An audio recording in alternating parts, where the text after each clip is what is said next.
자, 그러면 이제 우리나라 보자고요. 우리나라 그 당시에 왜 통일이 안 됐을까? 통일이 안 될 수밖에 없는 이유가 있습니다. 자, 보세요. 요 상황이잖아요. 여기서 통일이 된다는 건 어떻게 되는 거예요? 이렇게 통일이 되는 겁니다. 이렇게. 그러면 어떻게 돼요?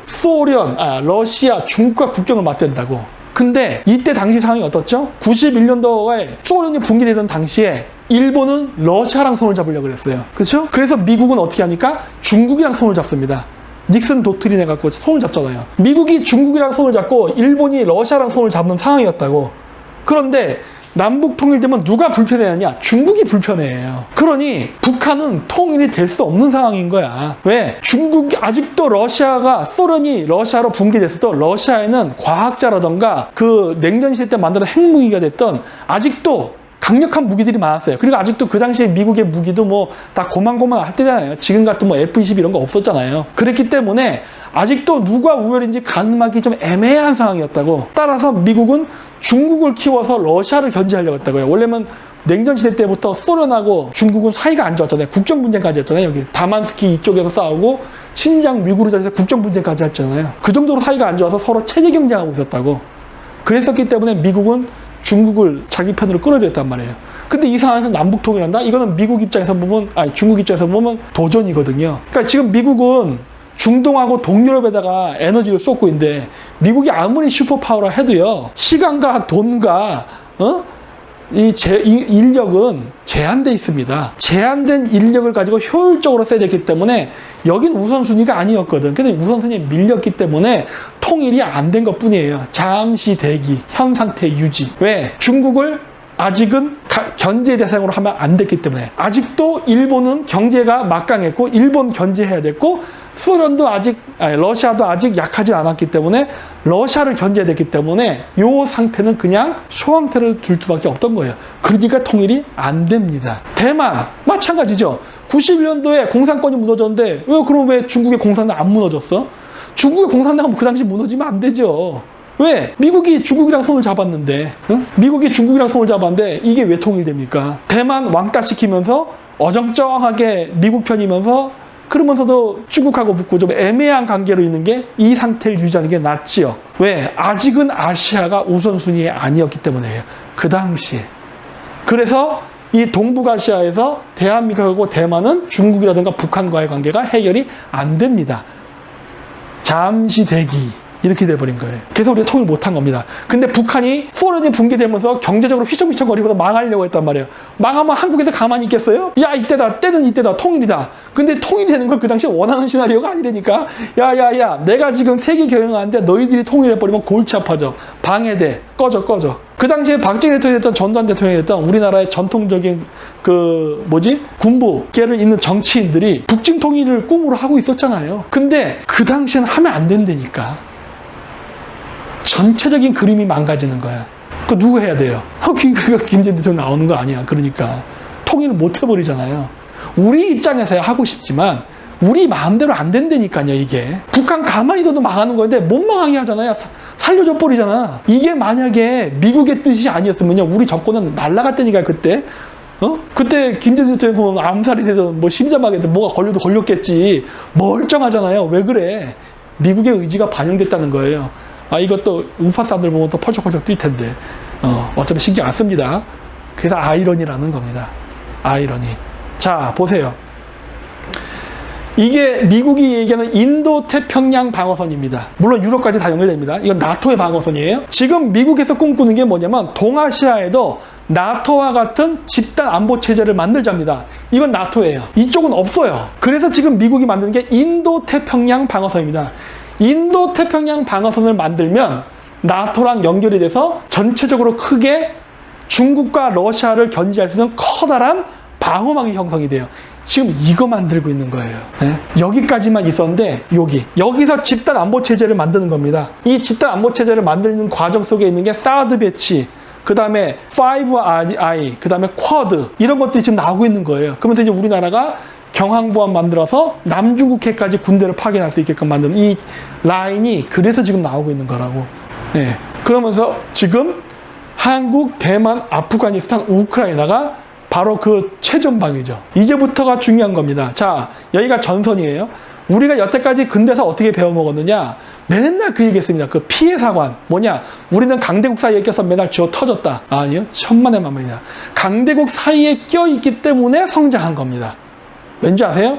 요 밑에 보면은 마다가스카르라는 아주 행복한 섬이 있습니다. 절대 침략 안 하는 나라. 자, 그런 나라 잘 사나요? 못 삽니다. 왜? 이해관계가 없어요. 그러다 보니까 어떻게 돼요? 무슨 지원을 안 해줍니다. 그냥 맨날 가난해. 여기는 맨날 유럽 애들 자원이나 뜯기고 맨날 거지같이 살아요. 한국은 왜 잘 살게 됐어요?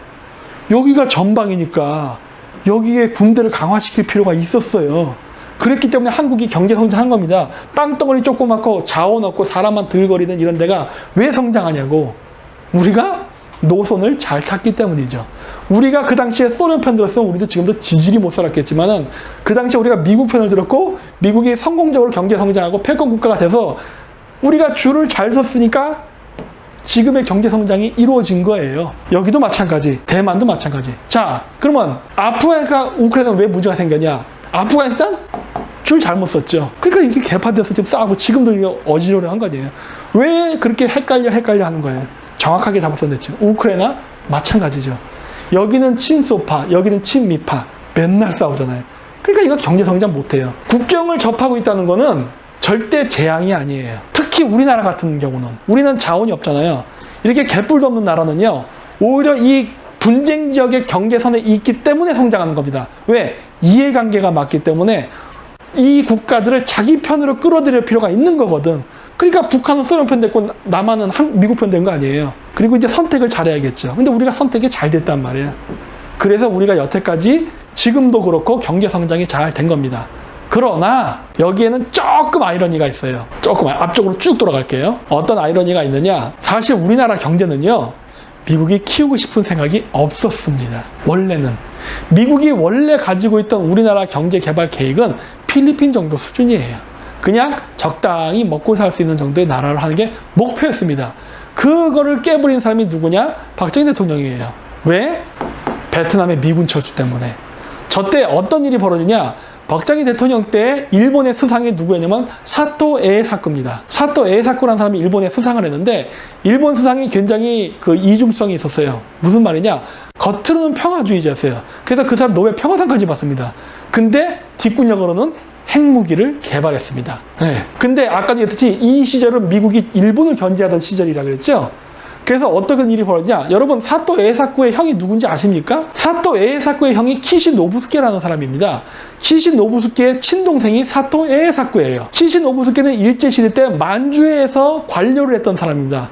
박정희 대통령이 만주 군관학교 출시잖아요. 만주 인맥이에요. 만주 인맥. 그리고 5.1 혁명을 했던 그 군대 그 장교들 있죠? 육사.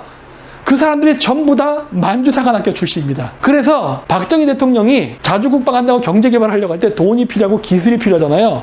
그걸 일본에 와서 SOS 요청을 해요. 그리고 사토 에이사쿠가 수상일 때 키시 노부스케가 일본에 있었기 때문에 둘이 친했단 말이에요. 박정희 대통령이랑. 그래서 사토 에이사쿠를 연결을 시켜줘서 한국의 포항제철이나 이런 것들이 생길 수 있게 적극적 지원을 합니다. 왜? 일본은 절대 일본 국내에서 핵 개발을 못하니까. 이 당시 일본도 미국의 영향으로부터 벗어나서 자주국방을 한다고 하면서 군사 개발을 했단 말이에요.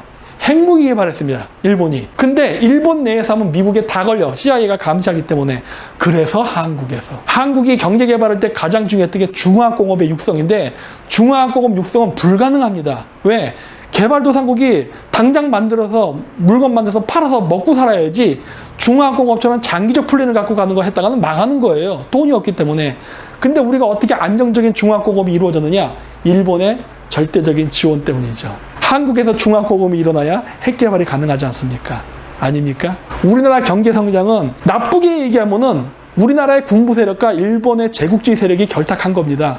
그렇게 봐야 돼요. 좋게 얘기하면은 미국의 견제에 맞서서 남한이 자유진영을 지키기 위해서 베트남에 미군 철수하는 거 보고 위기감을 느껴서 일본도 마찬가지로 베트남 철수 때문에 자기네들도 미국이 언제 철수할 줄 모른다. 우리를 이렇게 무장 해제한 상태로 미국이 있다가 언제든지 이해관계 안 맞으면 우리가 무장 해제 상태에 떠나버리면 우리는 그냥 죽는다. 라는 위기의식 때문에 한국하고 일본이 붙게 된 거예요. 그리고 그게 찰싹 붙게 된 계기가 바로 누구 때문이다?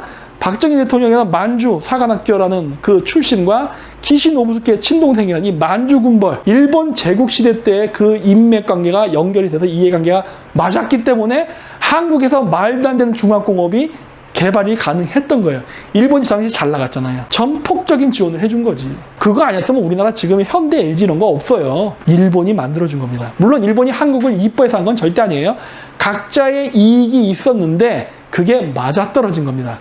그리고 이 당시에 누가 독일의 총리였느냐? 하인리 리프케입니다. 뭐냐면 여러분 그거 아실 거예요. 맨날 독일 탄광 노동자 간호사 얘기 아시죠? 여러분들이 아는 건 그겁니다. 박정희 대통령이 그 제독동포를 보고 막 눈물을 흘렸다 이런 얘기, 감성적인 얘기 많잖아요. 근데 박정희 대통령이 독일에 왜 갔을까요? 단순히 한국 교포들 만나러 갔을까요? 아니거든요.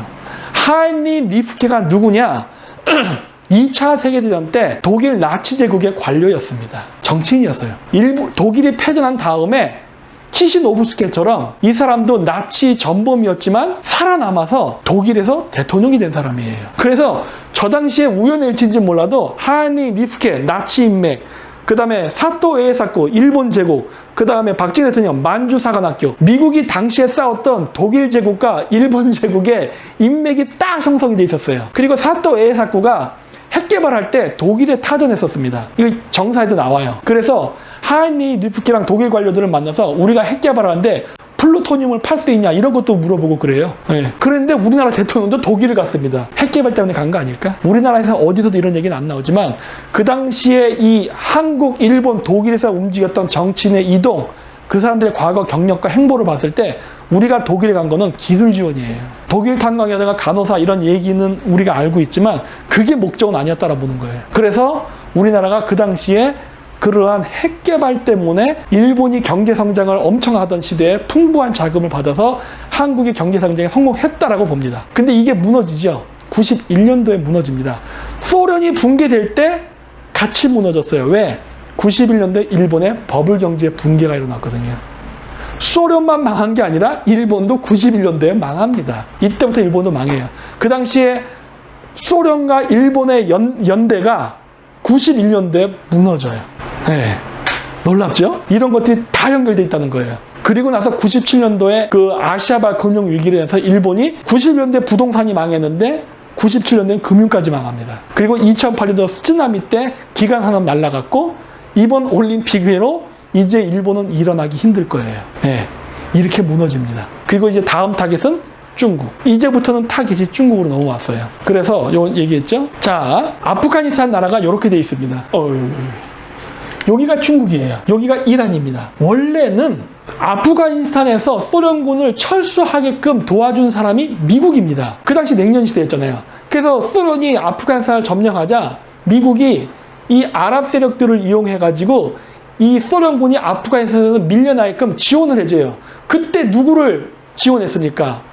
오사마 빈 라딘. 이거 아십니까? 미국이 오사마 빈 라딘을 만들어줬습니다. 그리고 그래서 그때 오사마 빈 라딘이 만든 조직이 바로 알카에다예요. 미국 CIA가 만들어줬습니다. 그리고 얘도 무자헤딘 이런 애들이 있죠. 그래서 걔네들을 중동에서 키워서 조직하고 훈련시켜서 아프가니스탄에 보내요. 그래서 얘네들이 이쪽을 축출해서 다 쫓아냅니다. 소련을. 그래서 소련이 망해요.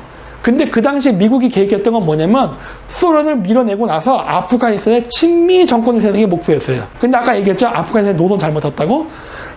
그 당시에 탈레반 정권이 어떻게 하느냐? 야, 소련도 제국주의자고 미국도 제국주의자 아니냐? 그러니까 너희 다 필요 없어 꺼져. 그리고서 어떻게 하느냐? 우리는 제3세계인 중국과 손잡겠다. 왜?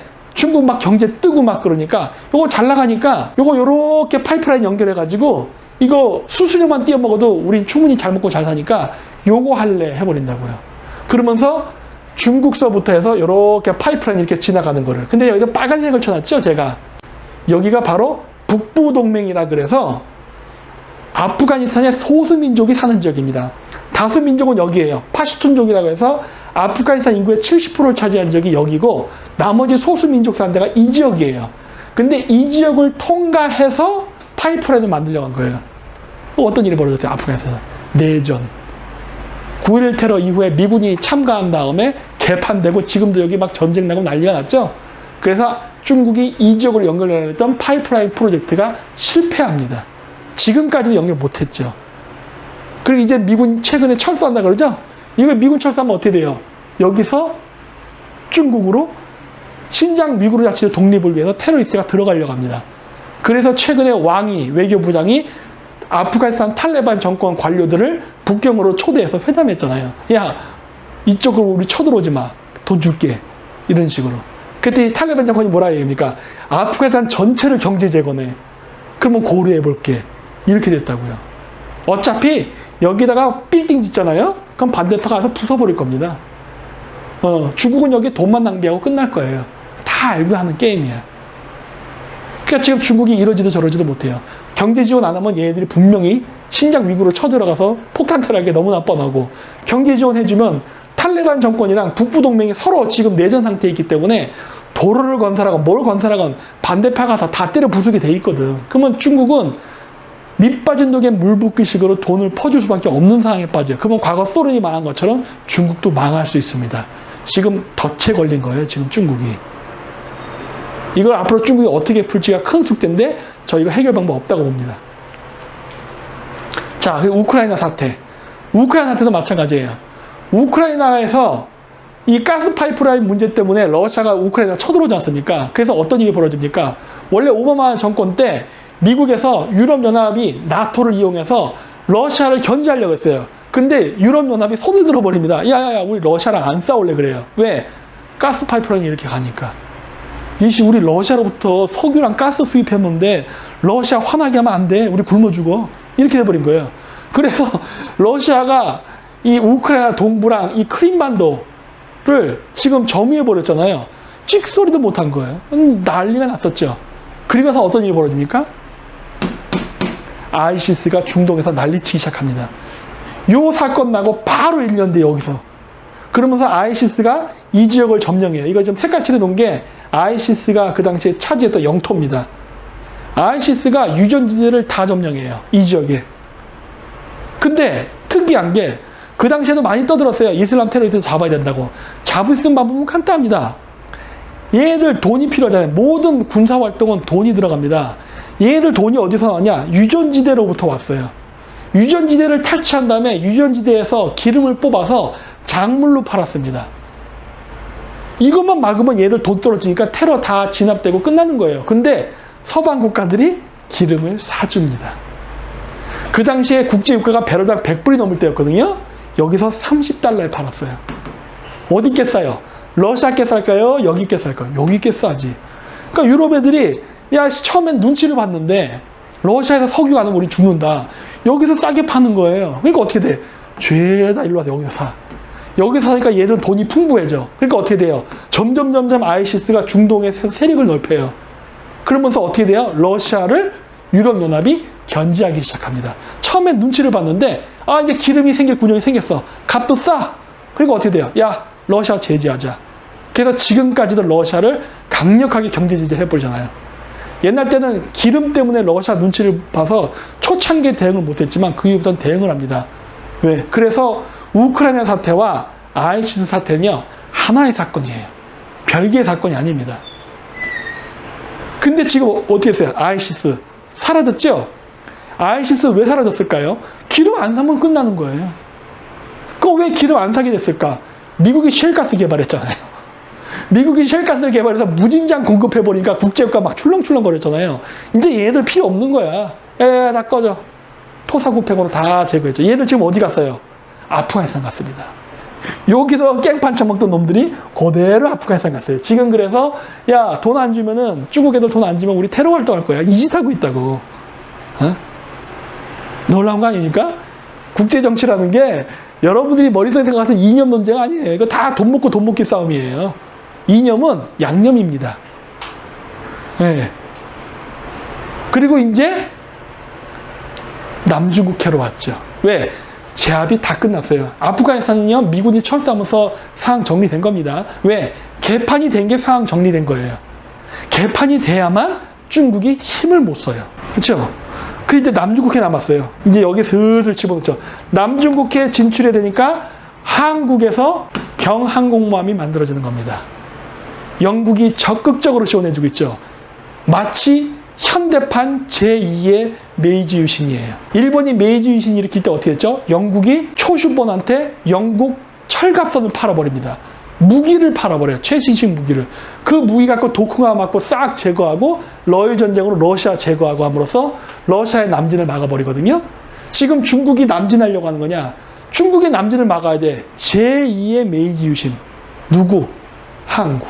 그래서 한국의 전통적인 우파 세력, 즉 도쿠가와 세력이라고 볼 수 있죠. 가 압도적으로 숫자가 많았으나 점진적인 제거가 이루어지고 여기에 좌파 세력들이 점진적으로 주류가 되기 시작해요. 마치 초슈본이 세력을 잡았듯. 초슈본 처음에 요만했어요. 그러더니 어떤 일이 벌어져요? 무기 팔아먹기 시작합니다. 아, 제2의 메이지 유신이 벌어졌구나. 역사는 반복되는 거거든요. 여기서 만들어진 항공모함, 핵잠수함이 어디로 옵니까? 일로 갑니다, 이제. 아, 제2의 아편전쟁이 일어나겠구나. 보이는 거예요. 앞으로 지금 동아시아에서 어떤 일이 벌어질까가. 그러면 이제 한국은 어떻게 될까요?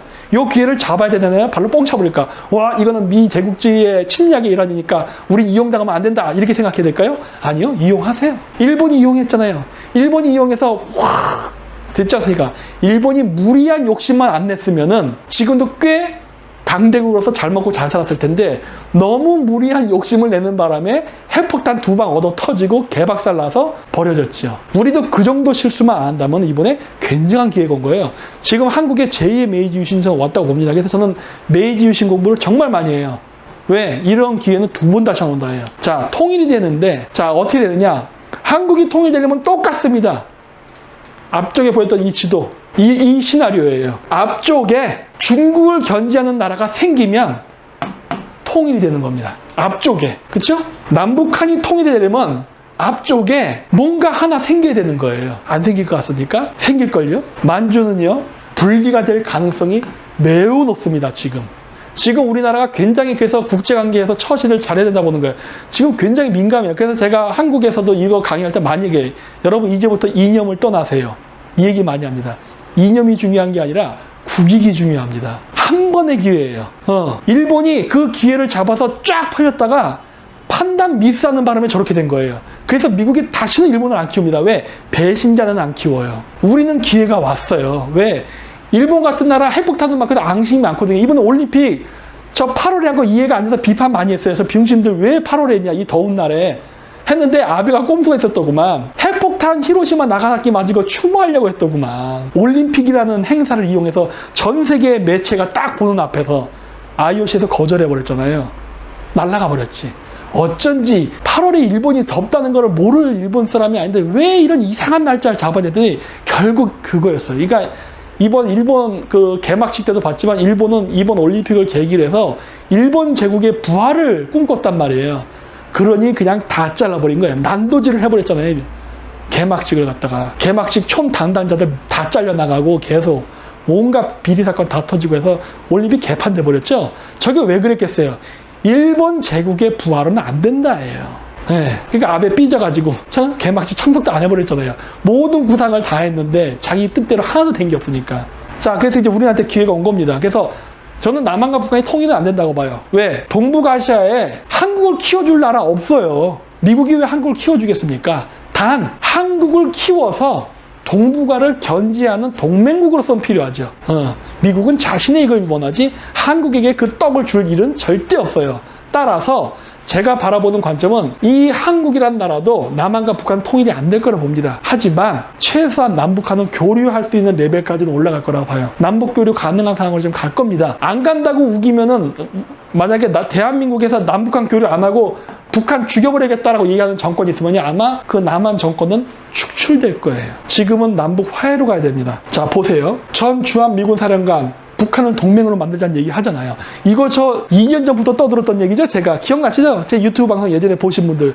여러분 내가 얘기했잖아요. 여러분 우파 사람들을 미국이 북한이랑 편되면 어떻게 할 거냐. 미국이 북한 동맹으로 끌어들이면 여러분 어떻게 할 거냐. 여러분 북한 적대적 관계 종식시킬 수 있어요? 그랬더니 없어요 그랬죠. 그러면 당신들 다 나가래. 당신들은 선택받지 못해. 왜? 미국의 적은 자유주의냐 공산주의자가 아니에요. 중국 편이냐 아니냐예요. 지금은. 러시아 제거 끝났고 중국이 다음 상대란 말이야. 중국하고 싸워야 되기 때문에 미국의 관심은 너 중국 편이야 아니야예요.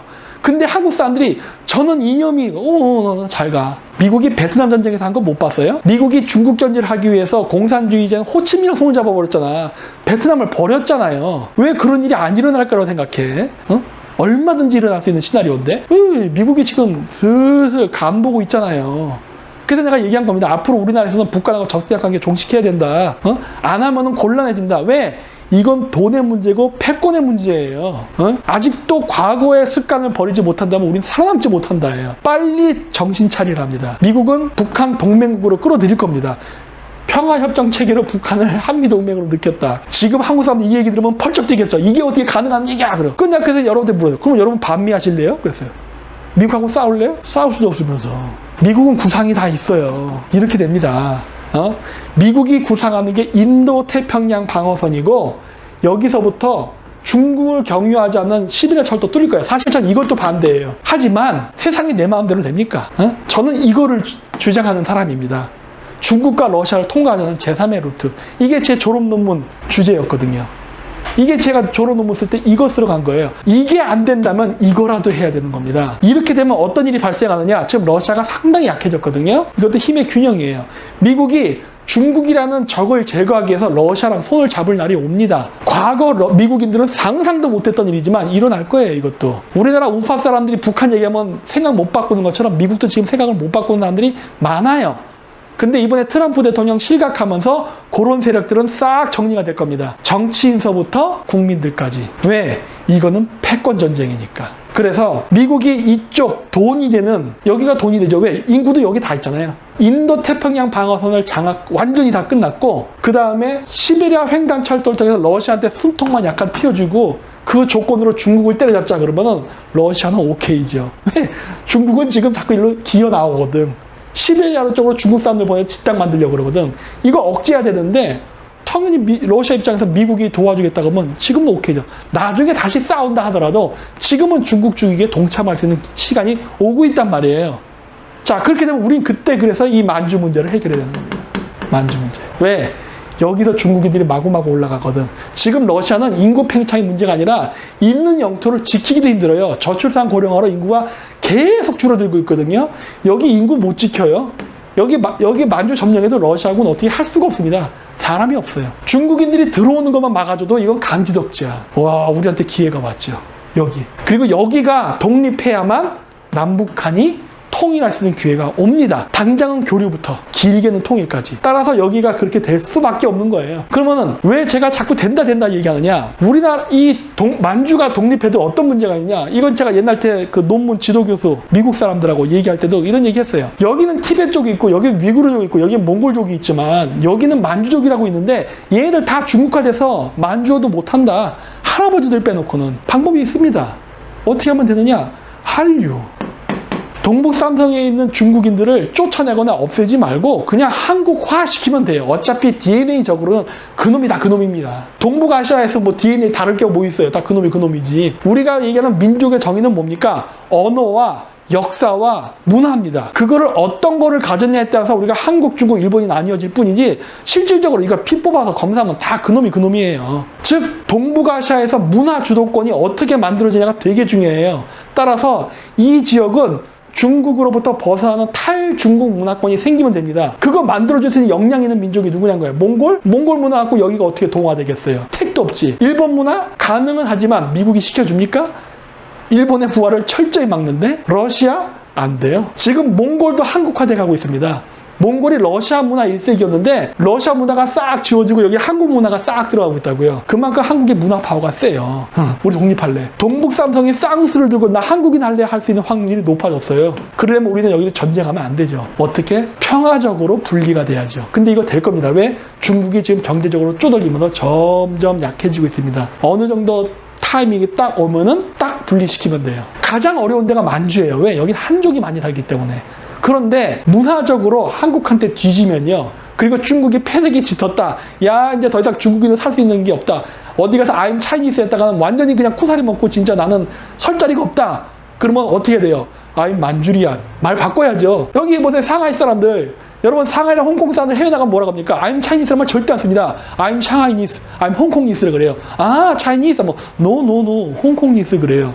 나는 중국인이 아니야 그래요. 대만 사람들이 Chinese라는 거 봤어요? 타이완이라 그러지? 그러한 분위기가 만주에 생길 겁니다. 그리고 생기게 만들어야 돼요. 그걸 할 수 있는 거는 한국밖에 없어요. 그래서 지금 우리가 이 기회가 왔기 때문에 이 기회 잡으러 가는 겁니다.